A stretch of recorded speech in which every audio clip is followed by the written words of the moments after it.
Aprendimos de ellas a no sufrir prisa, ni competir unos con otros, ni levantar jerarquías. La igualdad o democracia sideral se refleja en la igualdad de la comunidad. Los miembros de la ILU viven sin prisa y sin pausa, sin competencias ni jerarquías petrificadas, sin miedo a desaparecer, porque otros asegurarán la sobrevivencia comunal donde nadie es indispensable y todos son necesarios. Ni en el universo ni en la ILU el individuo existe. La sociedad fue antes que el humano individual. Nadie dijo, voy a cuidar de mí solo, no me importa mi ILU. En el Tawantinsuyo hubiera sido tan absurdo como si la hoja dijera a la planta, no me importas tú, voy a cuidar de mí sola. Todas las entidades del universo trabajan comunitariamente. Consciente de ello el indio para sembrar o construir forma minca o aini, trabajo comunal. Tiwanaku, Andabailas, Sacsayhuamán y todos los edificios que resistieron siglos y españoles, fueron construidos con ainis. 15 y 20.000 hombres y mujeres guiados por la sabiduría milenaria compartida. Sus cimientos no están mezclados con esqueletos de esclavos. No fueron necesarios látigo ni máquinas. Bastó una pequeña parte de la energía comunitaria. Nuestros antepasados siempre construyeron lo más con lo menos, con los medios más simples. ¿Qué otra cosa es habilidad? En el Tawantinsuyo el trabajo era felicidad. Como hoy en el ILU era comunicación con nuestra madre y con nuestros hermanos. Trabajar era aprender a crecer, a confundirse con la reproducción fascinante de la vida. En ninguno de nuestros idiomas trabajo es objeto, sustantivo, no dijimos voy a hacer un trabajo, tengo un trabajo. Fue acción orgánica como respirar o caminar. Los días de trabajo comunal son días de fiesta. En el Tawantinsuyo el Inca iniciaba la fiesta de la siembra trazando impecablemente el primer surco con una chaquitalla, quesua, chaquipié, talla arado, de oro. Después de haber pedido permiso a las entidades cósmicas, sobre todo a las que directamente influyen en la germinación y crecimiento, al sol, a la lluvia, a la tierra y al aire. Hoy los Ailus esperan ansiosamente ese día. Semanas antes las mujeres practican canciones y bailes y los hombres instrumentos musicales. El día de la siembra, aporcamiento o cosecha. Las montañas áridas donde los Ailus se refugian se alegran cuando filas de comuneros las cruzan bailando. Algunas mujeres llevan 7 polleras de diferentes colores y cada movimiento de sus caderas, fuertes y flexibles, forma arcoíris circulares a ritmo ondulante. Ya en el lugar adoran a los dioses naturales con mística profunda, directa, sin adornos. Yo sentí el universo detenerse un momentito a presenciar el rito de la continuación de la vida. Después los hombres forman grupos de 4, como 4 son los elementos principales de la vida, aire nitrógeno, fuego oxígeno, agua hidrógeno y tierra carbono. Avanzan hendiendo la tierra con la chaquitalla, preparando el hueco. Las 4 mujeres siguen, depositan la semilla. Ovulan de acuerdo a su sexo. Jamás los Andes estuvieron tan cultivados como entonces. Agricultura tecnológica era ciencia natural aplicada. Los desiertos actuales de la costa andina nacieron después de la destrucción de nuestros sistemas de riego. La arena de la costa andina está mezclada con abono, guano pulverizado de billones de aves marinas acumulado en millones de años. Fertilizantes de los Andes tan poderosos como el nitrato de sodio, salitre, vivificaron durante los últimos 4 siglos a las tierras agonizantes de Europa. El Tawantinsuyo convirtió desiertos en tierras laborales. Los incas abrían hoyos en los desiertos, en su fondo plantaban, al cubierto de la canícula, vegetales que capturaban la humedad del aire, 9 meses al año 90%. Y la incorporaban a la tierra. Con sus raíces formaban un tejido orgánico, así impedían al desierto tragarse el agua de riego.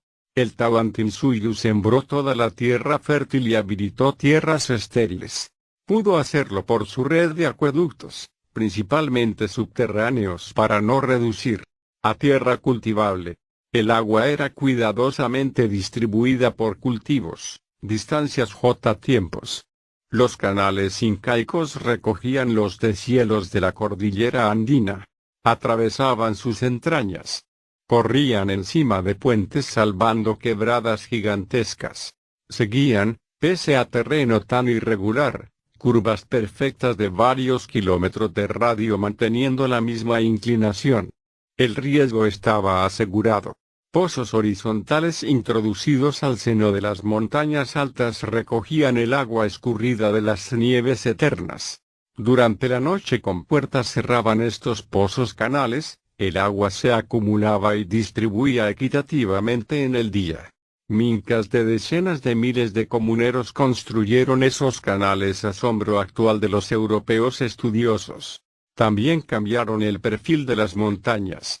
Cuando el declive era demasiado vertical construyeron, como gradas gigantescas, andenes para retener el agua y sembrar. Plantas servían para fijar con sus raíces las enormes piedras. Las andenerías crearon 20 millones de kilómetros cuadrados de tierra cultivable. Muchas no pudieron ser destruidas y siguen sirviendo. El Tahuantinsuyo estaba cruzado por caminos de piedra. Del Cusco, la capital, partían 4 caminos principales a los puntos cardinales y a las 4 regiones principales. Existían además 2 sistemas básicos de caminos longitudinales. Uno seguía la costa desde Tumbes, Ecuador, hasta Coquimbo, Chile. El otro, serrano, recorría de Quito a Tucumán. Varios sistemas transversales unían playa y montaña. Los caminos incaicos no han podido ser destruidos. Tienen el lecho de piedra en un ancho de hasta 15 pies. A sus orillas protecciones de tierra guardaban del viento y sol ardiente.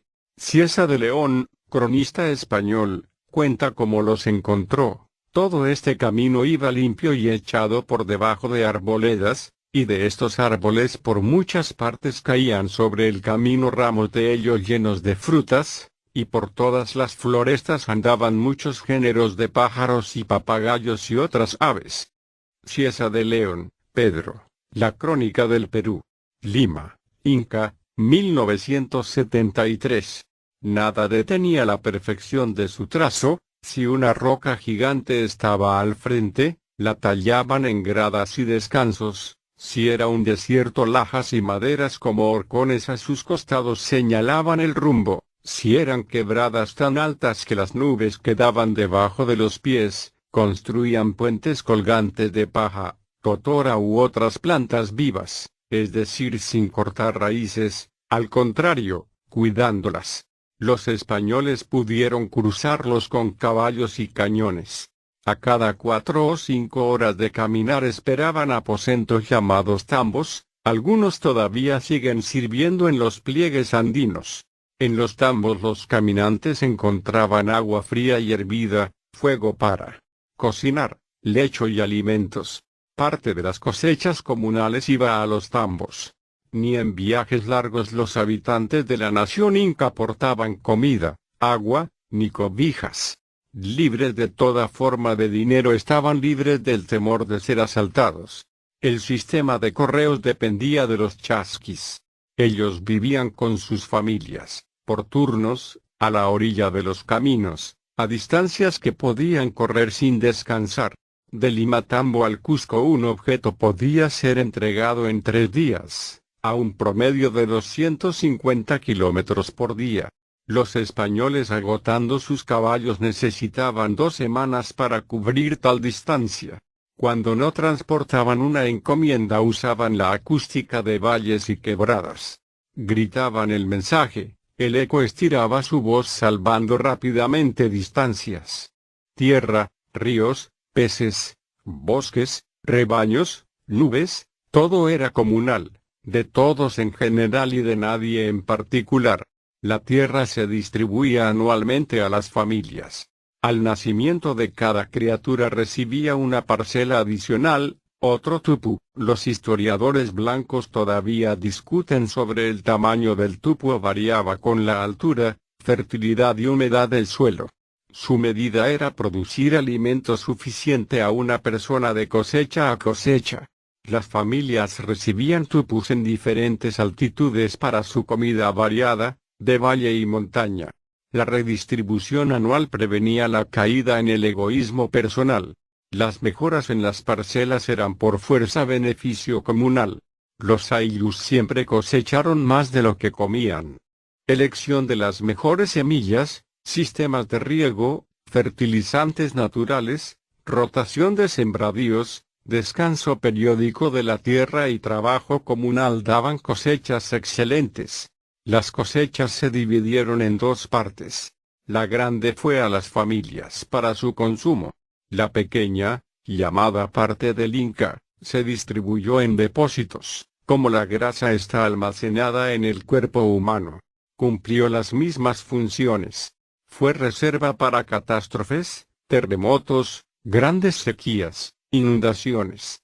Al acumularse esta comida social iba a tambos o servía como ayuda a otras comunidades, pueblos, para ancianos, viudas, huérfanos.